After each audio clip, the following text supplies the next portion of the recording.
Good, glorious morning. This morning from the riverside here in Porto.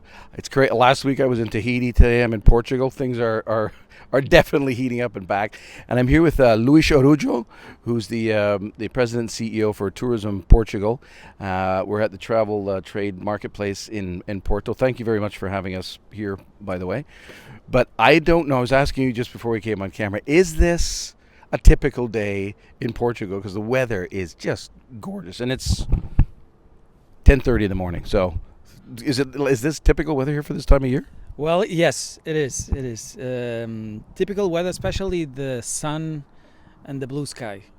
Usually, the temperature is a little bit down. I think now we have 15 degrees or 16 degrees, but the sky is always blue. So it's typical weather all across the country, which is a funny thing. Yeah. Well, you're lucky because we don't have this in Toronto right now. You said the last time you were in Toronto was minus 27, so you know where I'm coming from. Yes. So this is the first big live event you've had post COVID. Yes. Over 100 travel invite only travel advisors here on hand.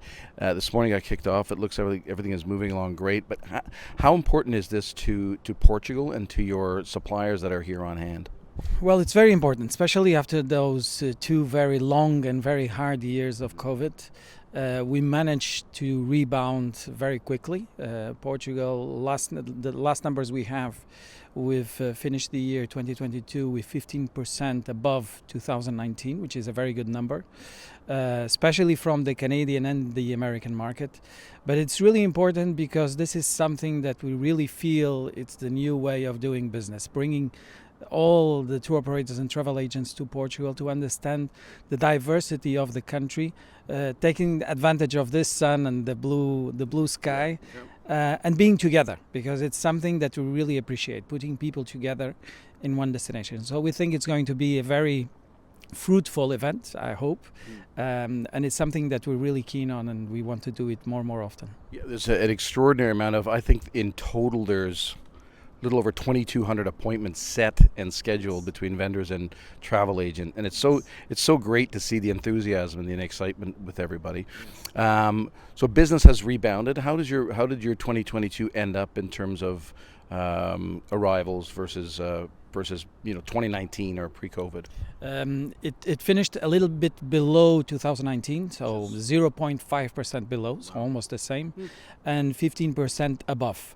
In terms of revenues. The Canadian market, it's not still in the numbers of 2019, but United States, for instance, we had a growth of 50%, 50%. Wow. So it's amazing. Compared with 2019, we do think that Portugal is the perfect fit for someone from the United States or Canada that needs a long holiday with a diverse country that enjoys golf like yourself, or food or wine tourism.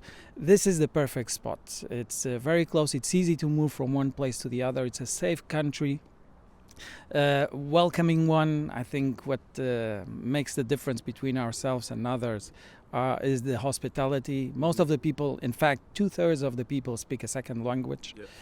Most of them English. So we're confident that 2023 will be a very positive year also for us.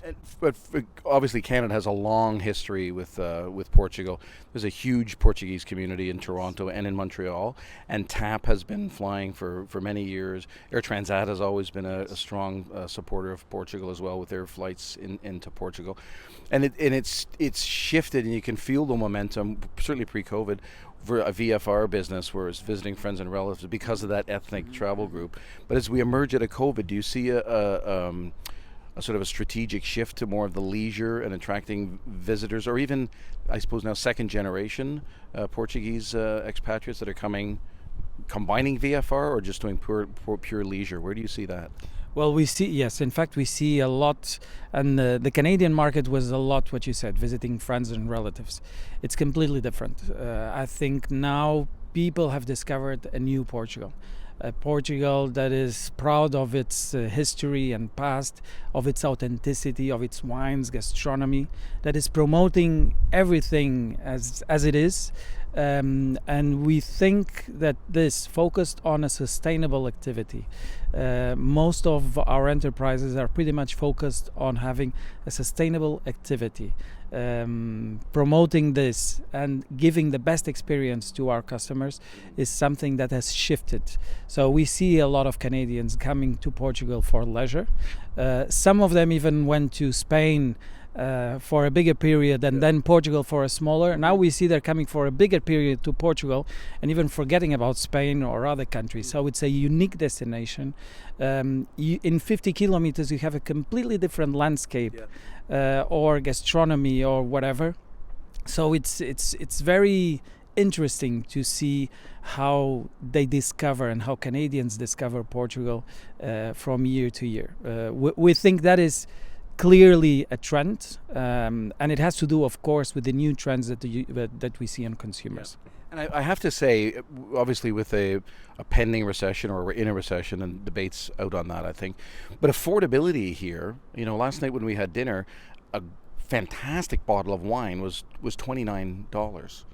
And $29. Sorry. That's too expensive. 20.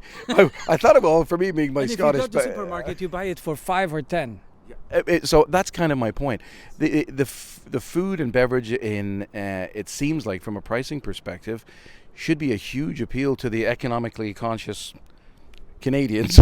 The value is incredible. So just your thoughts on, I think that's probably one of the big appeals to coming here is just the gastronomy and the food and wine. Would you agree? I would say definitely yes. In fact, it's the number one surprise for anyone that comes to Portugal. We're not well known for the food. No one comes to Portugal because of the food. But once they come here, they realize this is one of the best experiences they could have. The differences, the quality of the products, the wines, the quality of the service also in restaurants, it's clearly a base to attract people right now.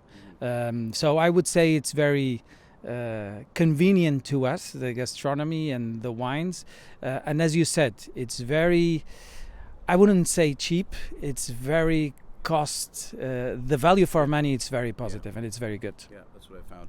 Okay, thank you very much, Fizz, because I know you've got a very busy day and lots going on here, so we appreciate the time.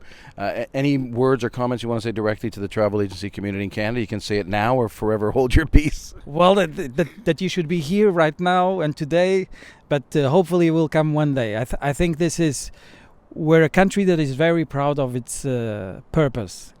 We welcome everyone and we respect the differences. And I think this is the most important for a country and something that every Portuguese is proud of. So glad to welcome when you can and when you want to come to Portugal.